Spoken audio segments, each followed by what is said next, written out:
Hello friends, welcome to sj'sclasses. This is my second lecture on Herbert Reed's book, The Meaning of Art. As I said in my previous lecture, I don't intend to discuss the entire book, but a few pages from it, from page number 17 to 48 to be precise.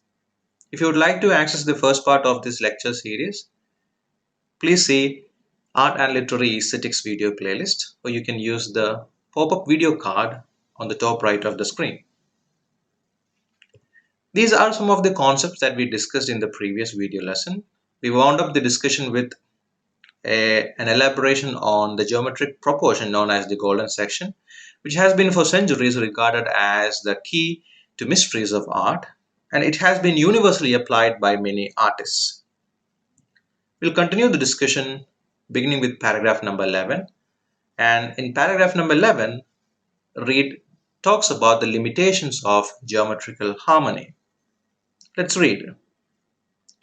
Not only the golden section, but other geometrical ratios such as the square of the width of a rectangle within the rectangle are employed in almost endless combination to secure a perfect harmony. The rectangle concept that is being mentioned here must be the golden rectangle concept in geometry. The golden rectangle, which is also called the perfect rectangle by many, is a geometric concept found in many aspects of the natural world as well as in architecture, art, and popular culture. It consists of proportions that have been long discussed and considered visually and psychologically pleasing. The Parthenon of Greece, ancient Greece, is the most famous example of the use of the golden rectangle. People have even found the golden rectangle in Mona Lisa and other Renaissance artworks. Now to answer the question, what is this golden rectangle? A golden rectangle is a rectangle that can be cut up into a square and a rectangle similar to the original one. It has connections with the golden ratio, which is of incredible importance in almost all fields of art. I have attached a link in the description box that shall explain to you what golden ratio is. You can view it if you are interested in all these concepts. So what happens here is Herbert Reed quotes the example of the golden rectangle to stress the fact that such ratios were consistently used by artists to secure a perfect harmony or unity between parts in their works. Let's continue reading. I would also like to suggest a hypothesis based on the analogy of poetry. It is well known that a perfectly regular meter in verse is so monotonous as to become intolerable. Poets have therefore taken liberties with their measure. The result is incomparably more beautiful. In the same way, in the plastic arts, certain geometrical proportions, which are the proportions inherent in the structure of the world, may be the regular measure from which art departs in subtle degrees. The extent of that departure, like the poet's variation of his rhythm and meter, is determined not by laws but by the instinct or sensibility of the artist. So here Reed draws up an analogy between poetry and other arts, which he terms as plastic arts, which I said earlier are basically modeling, sculpturing, and other sort of arts. He states that a perfectly regular meter in poetry can make the whole poem seem monotonous, meaning something without any change at all. It might even become intolerable. So if you are monotonous, it might become intolerable for your audience, for your readers. So poets therefore took the liberty to crush this monotonicity by deviating from a perfectly regular meter. And Herbert Reed says that such deviations or departures might happen in the case of plastic arts, and this departure would depend upon the instinct or sensibility of the artist. I feel that such a hypothesis is confirmed rather than contradicted by an analysis like that of the Greek vase undertaken by Mr. J. Hambidge, J. Hamish is a Canadian-born American artist and by far the most successful and exact geometrical analysis of an art that I know. Greek vases do conform to exact geometrical laws, and that is why their perfection is so cold and lifeless. There is often more vitality and more joy in an unsophisticated peasant pot. The Japanese indeed often deliberately mar the perfect shape which evolves naturally on the potter's wheel because they feel that true beauty is not so regular. So Reed augments the departure or deviation that he was talking about earlier in this particular paragraph. He quotes Mr. J. Hambidge, who did a research on Greek vases, and which, according to Reed, is the most exact analysis he has come across. Reed says that the Greek followed the geometrical laws, and that is why the perfection that you find in their artwork is so cold and lifeless. They adhered to this perfection too much. It created monotonicity in their works, and perhaps this is why the perfection that we see in their artwork is so cold and lifeless. The Japanese, says Reid, on the other hand, knew that true beauty does not lie in the perfect and regular shapes, and therefore they preferred irregularly shaped artworks. So the Japanese knew that perfection does not lie in regular shapes. So what did they prefer? They preferred irregularly shaped artworks. And this is perhaps what brought some sort of a difference with respect to Japanese arts. We'll move on to the next paragraph, and in this paragraph, Herbert Reed talks about distortion. So, Reed was talking about deviations and departures from the regular in the previous paragraph, and in this paragraph, he gives us a particular name for this deviation or departure. Distortion may mean a departure from regular geometrical harmony, or more generally, it implies a disregard for the proportions given in the natural world. So the term that Reid gives to the departure from regular proportions is distortion. He says that in a general sense, the term distortion means a disregard or giving little or no attention at all to the proportions in the natural world. Even classical Greek sculpture was distorted in the interest of the ideal. The line of brow and nose was never in reality so straight. The face was so oval, the breasts so round, as they are represented in, say, the Aphrodite of Milos. The sculpture of Aphrodite of Milos was displayed to you in the previous video lessons. I won't be doing that. So what Reid says is that such distortions can be found even in Greek sculptures. The line of the eyebrow and nose, or oval faces, or round breast, as depicted in the Greek sculptures, were never in real so straight and oval and rounded. What they did was they idealized these shapes so as to bring harmony in their works of art. The line of brow and nose can be made straight, but the leg must not be twisted into an impossible shape. It is a question of degree, but it is arguable that the degree makes all the difference. But where can we draw a line? In Byzantine art, we find that the desire to give symbolic representation to an idea has deprived all human figures of their humanity. All these departures from exact imitation are purposive. They are dictated either by the artist's will to form, his desire for a balanced or unified pattern or mass. So Reid concludes this paragraph, paragraph number 12, in which he talks about distortion by questioning the extent to which such distortions may be made. Yes, you can make the line of brow and nose straight and make your face exactly oval and breast round, but you're not supposed to give a twisted shape to your character's leg. That would make it an impossible shape. So it is really the question of degree. To what degree you can bring distortions in your art.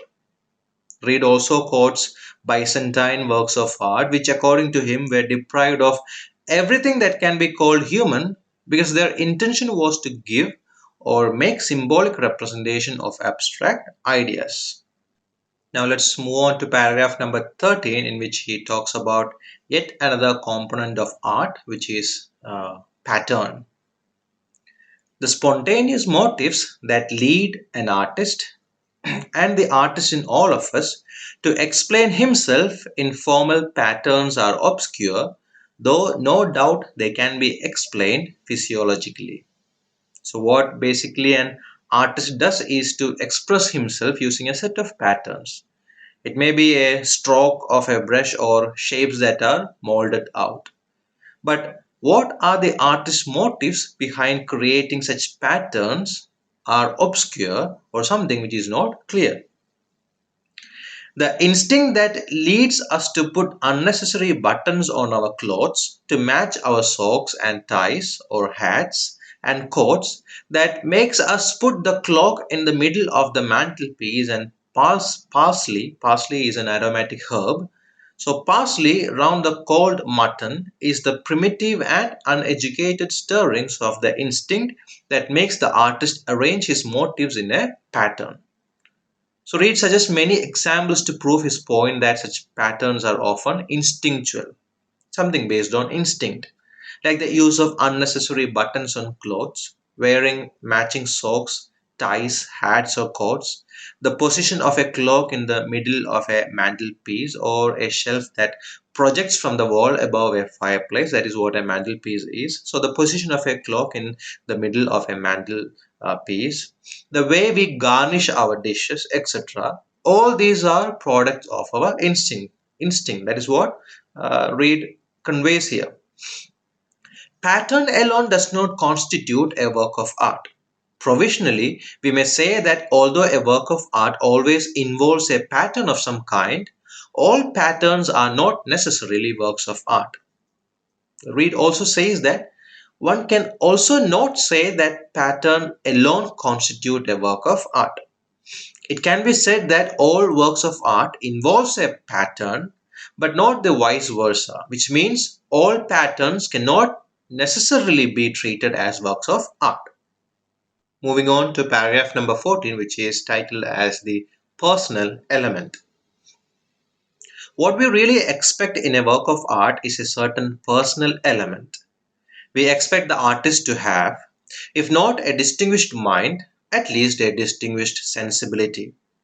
We expect him to reveal something to us that is original, a unique and private vision of the world.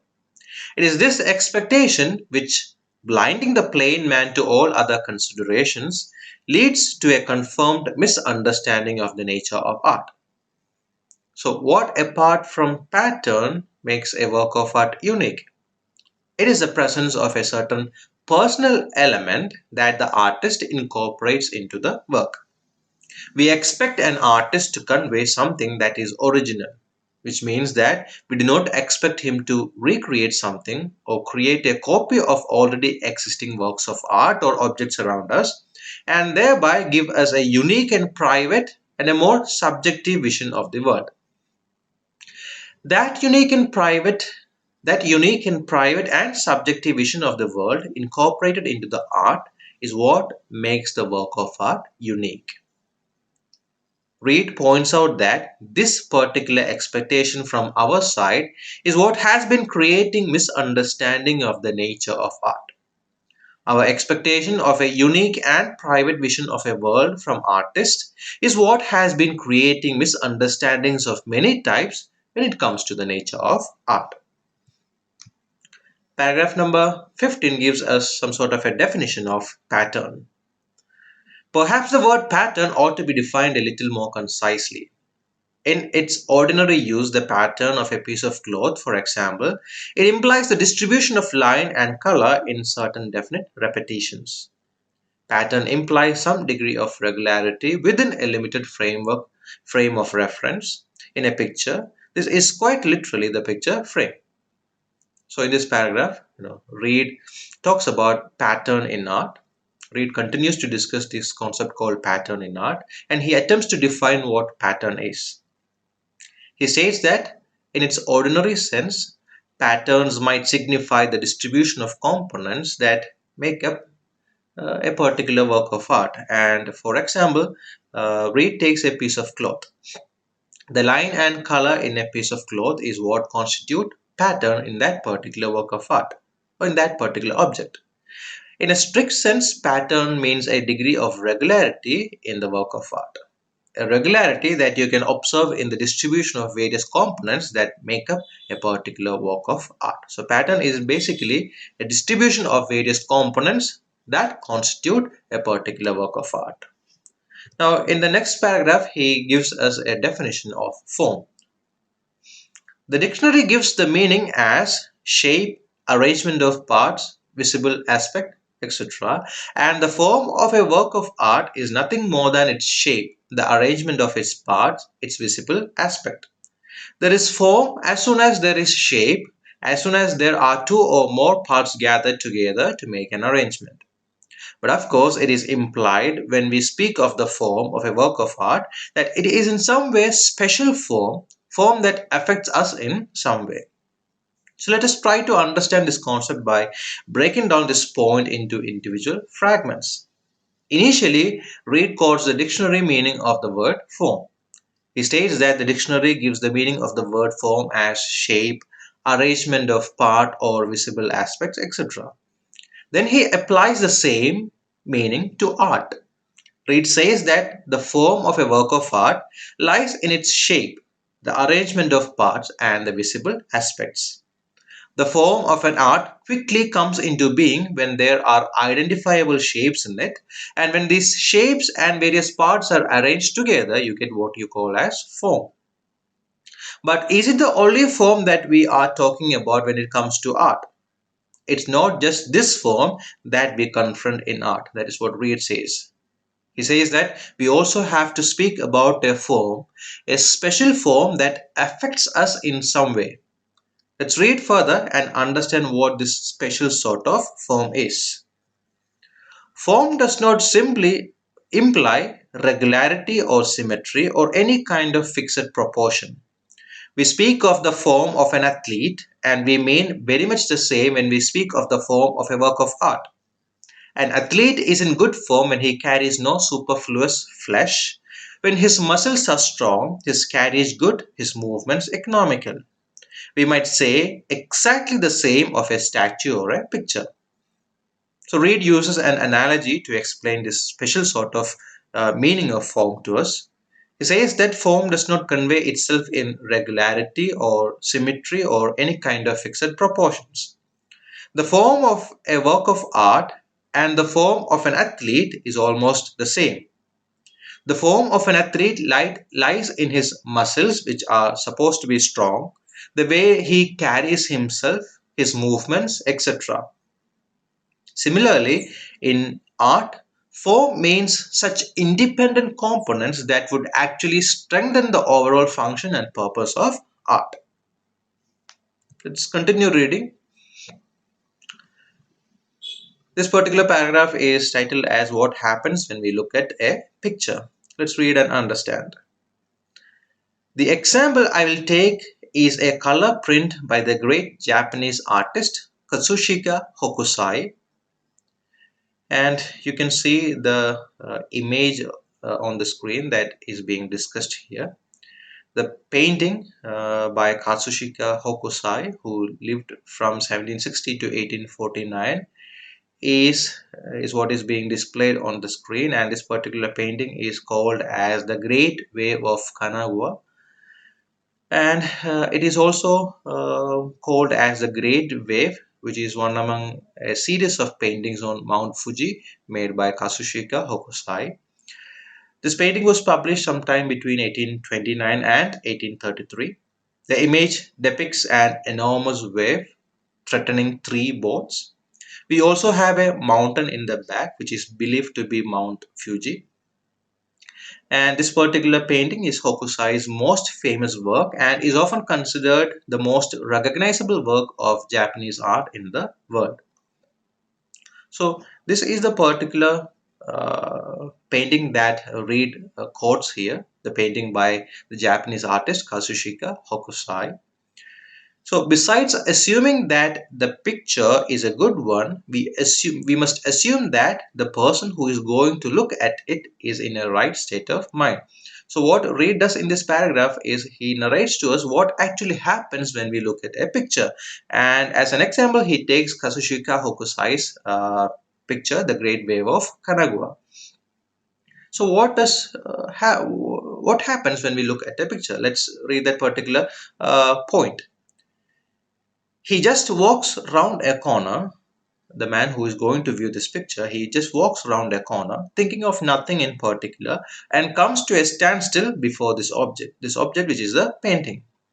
What happens outwardly is then very much a matter of nationality and of sex, but we will take the problem in its most obscure manifestation and suppose that our spectator is an average Englishman.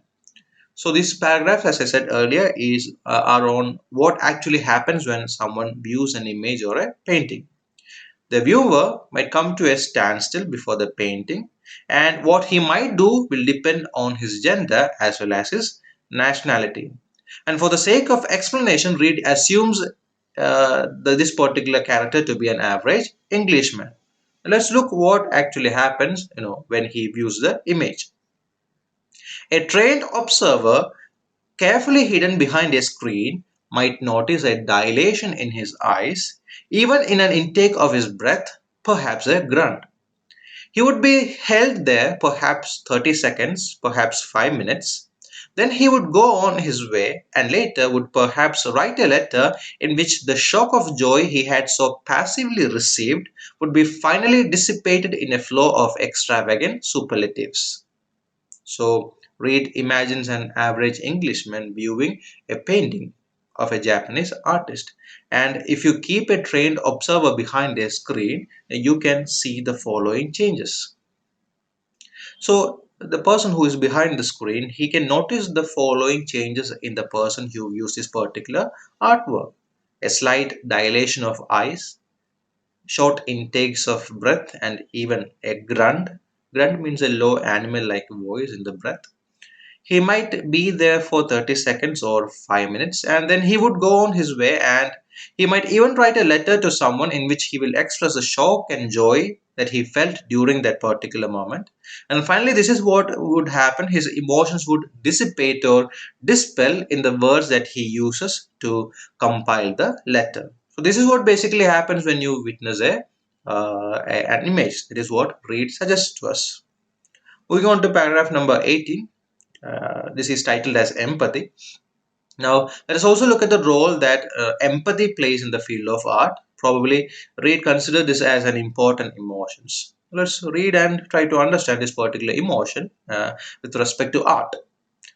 Many theories have been invented to explain the workings of the mind in such a situation. So, the situation that is being stated here is a situation in which an average Englishman stands and observes the picture or the painting. I do not believe that a person of real sensibility ever stands before a picture and, after a long process of analysis, pronounces himself pleased. We either like at first sight or not at all.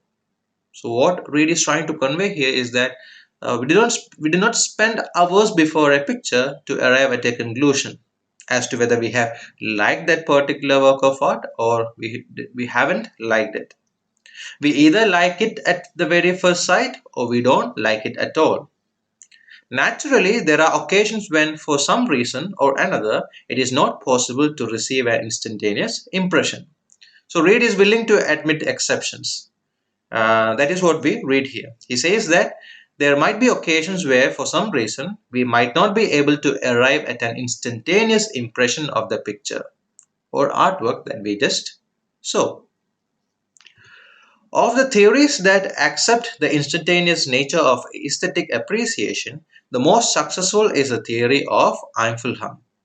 The literature of this theory is immense, but it was given its classical expression by Theodor Lipps. Theodor Lipps is a German psychologist. So, the most classical, no, it, Yeah, the literature of this theory is immense, but it was given its classical expression by Theodore Lipps, one of the greatest of all writers on aesthetics. The word Einfühlung has been translated as empathy, while sympathy means feeling with, empathy means feeling into. So, as far as Reed sees it, empathy is an important emotion in you, and that might help you, or this particular emotion might help you to arrive at an instantaneous impression of a picture or a work of art. And there have been many studies on this area, and perhaps the German psychologist Theodor Lipps is the one who has given us the most important work in this area. Einfühlung means empathy, and it's not just feeling someone else's emotion, but you experience it. So, Reed takes a moment to differentiate between sympathy and empathy as well. Moving on to paragraph number 19, which talks about sentimentality in art. The work of art is, in some sense, a liberation of the personality. Normally, our feelings are inhibited and repressed. So, at the very outset of this paragraph, we hear something that resembles T.S. Eliot's theory of impersonality in art. I hope you remember that. Eliot remarked that poetry is not a turning loose of emotions but an escape from emotions. He also stated that it is not the expression of personality but an escape from personality. And here, Reed says that the work of art, in some sense, is a liberation of the personality. And in a work of art, normally our feelings are inhibited and repressed. Perhaps this is why we read that Herbert Reed was greatly influenced by T.S. Eliot. So, the work of art, in some sense, is a liberation of the personality. Normally, our feelings are inhibited and repressed. We contemplate a work of art, and immediately there is a release. And not only a release, sympathy is a release of feelings, but also a heightening, a tautening, a sublimation. So when we come across a work of art, there are simultaneous processes happening within.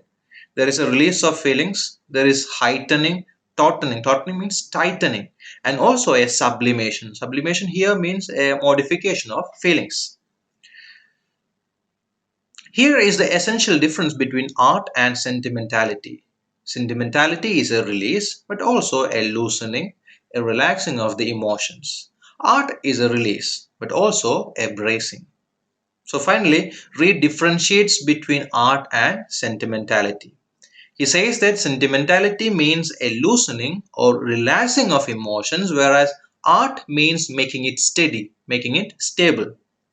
Reed does this so that we don't confuse between both the terms. You don't see both these terms as something which are mutually related or mutually dependent. Both these words have separate purposes that needs to be understood. That is why exactly he does this in this particular paragraph. Paragraph number 20 talks about the necessity of form. It is sometimes objected to the theory of Einfühlung that it applies only to formal art and that it does not cover our aesthetic reactions to color. For example, we are moved by the blue of the Italian sky or the glow of a sunset, but these objects have no form into which our feelings can enter. But can we call such objects works of art? Are they not merely phenomena to which we react sensuously? Juxtaposed to more colors, and immediately a formal relationship is created. All art is the development of formal relations, and where there is form, there can be empathy. So, why do we need form in art? That is what Reed has attempted to answer in this paragraph. He says that the theory of Einfühlung or empathy that he talked about earlier seems to apply itself only to formal art. Empathy is an emotion that can help you to arrive at an instantaneous impression of art, and perhaps this particular idea related to empathy does not cover our other aesthetic reactions. For example, our reaction to the blue sky or the glow of a sunset, which can actually influence us and generate a lot of emotions in us.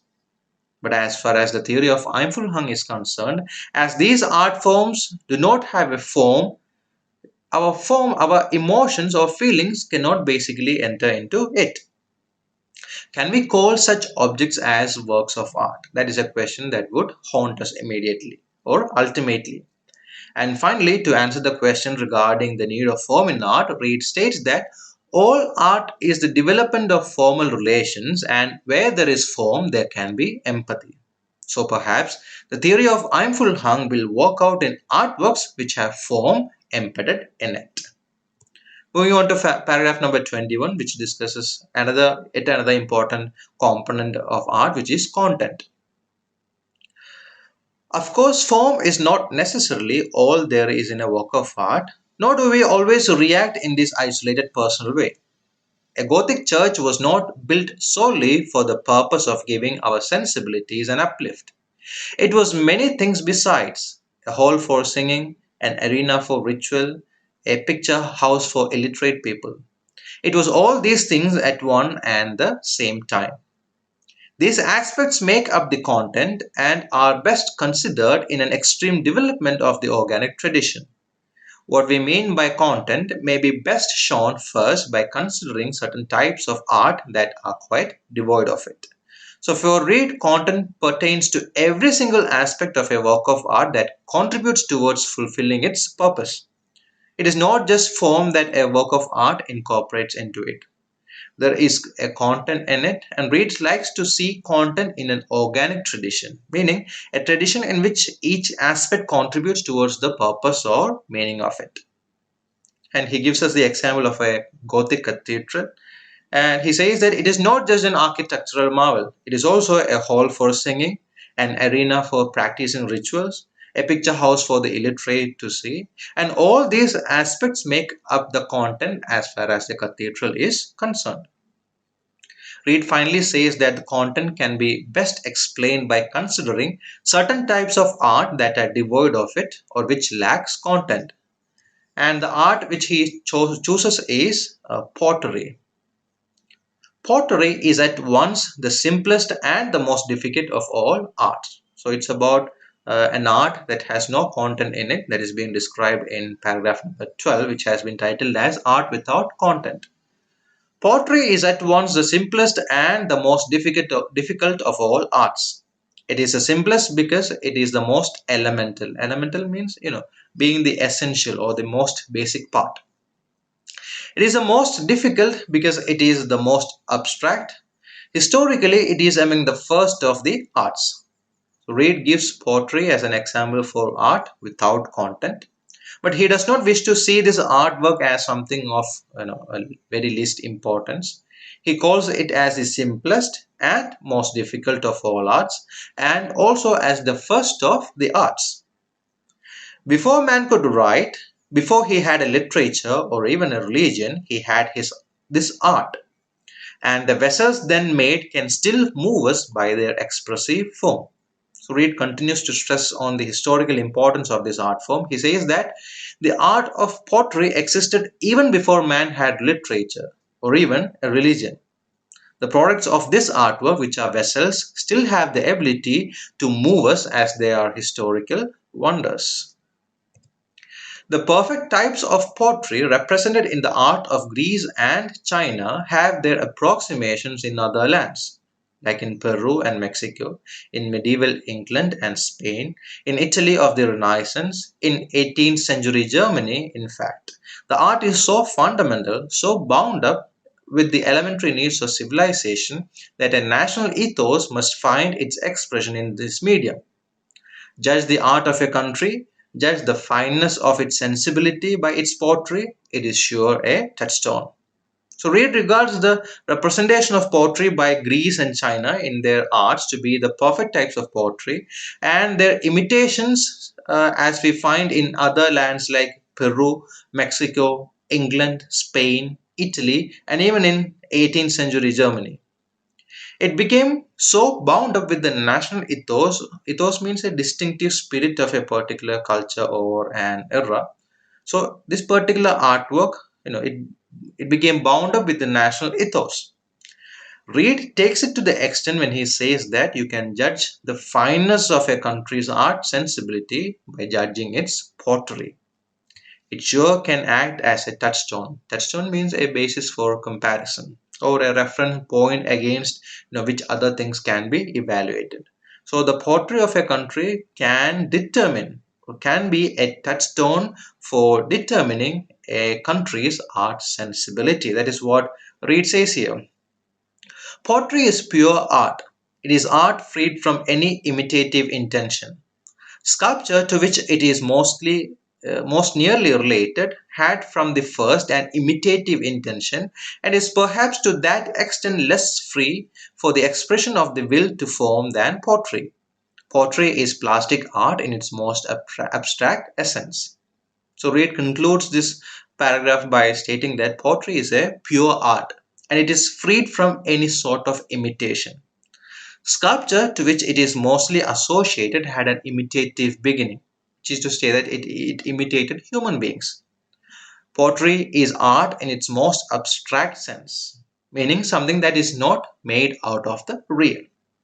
We have three more paragraphs to discuss in this particular video lesson. Moving on to paragraph number 23, which discusses abstract art. We must not be afraid of this word abstract. All art is primarily abstract. So because Reid spoke about the abstract nature of poetry in the previous paragraph, perhaps he deemed it necessary that he elaborated a bit more on this word or nature of art. He states that we must not be afraid of this word abstract, as all art is primarily abstract in the sense that the created or the creation, which is the work of art, is initially existed only in our mind. And that is why perhaps he says that all art is primarily abstract. Art is an escape from chaos. It is movement ordained by numbers. It is mass confined in measure. It is the indetermination of matter seeking the rhythm of life. And so, why does Reid say that all art is primarily abstract? Let's try to find the answer to it. He says so because art is an escape from various chaotic events and things which exist in the real world. Various proportions in numbers and other measures are what create it, and on a philosophical realm, it is the uncertain and undecided seeking a rhythm or certainty. Paragraph number 24 is on humanistic art. Let's read. For a perfect contrast to such abstract art, we might take a work of the most humanistic phase of European art, such as the marble relief portrait of a youth by an Italian sculptor of the early 16th century. The picture that you see on the screen is what Reid uses to distinguish between abstract art and humanistic art. The portrait was made by an Italian sculptor. Historically, the portrait is characteristic of certain periods we call humanistic. In such periods, man is the measure of all things, and all things are made to contribute to his awareness of his own vitality. So, humanism is a philosophy that was in vogue for a long period of time, especially during the Renaissance. And humanistic art signify all art that were made with man as the center. Art is a tribute to man's own humanity. Such, no doubt, is a real basis of the popularity of portrait paintings. So, portrait paintings and sculptures were indeed a tribute to man's own status as a human being, and this anthropocentric view, seeing man as the center, this anthropocentric view turns out to be the basis of the popularity of all such portrait paintings of this period, which is being discussed here. A good portrait in the humanistic sense may therefore be defined as a faithful portrayal of the character of an individual. In the best portraits, the painter or the sculptor passes beyond the individual character of his sitter to certain universal implications. I can best illustrate my meaning by another literary analogy. The characters of Shakespeare's great plays are not merely individual characters for all their realism and fidelity to life, but also prototypes of the passions and aspirations of humanity in general. So finally, Reid comes to some sort of a definition or clear-cut representation of humanistic art. In the humanistic sense, a good portrait represents the character of an individual. It's not just the person that is being represented in the work of art, but the character of that individual is being represented. It means that the sculpture create something beyond the model or individual sitting in front of him. something that has a universal or global implication. Herbert Reed cites Shakespearean characters as examples to this particular concept. He says that Shakespeare's characters are not just individuals in a play or a story, but they are universal prototypes. Prototypes means typical or perfect examples of human beings. And this is, what happened with the best portraits that were created during the humans, the period of the period during which humanistic, artworks were created. Now, moving on to the final paragraph, and this paragraph, discusses psychological values associated with art.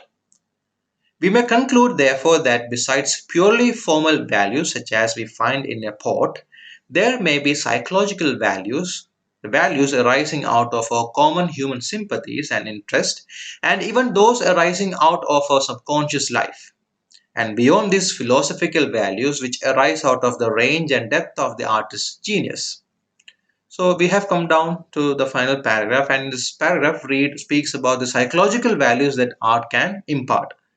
He says that besides the formal values conveyed by works of art, one must also focus on the psychological values as well as the philosophical values that arise out of the range and depth of the artist's genius. To put that statement in simpler words, we may say that the artist will be the greatest whose intelligence is widest, a man who sees and feels not only the object immediately before him, but sees this object in its universal implications, sees the one in the many in the one. So, seems like Reed is attempting to conclude the piece by pointing out the greatness of an artist.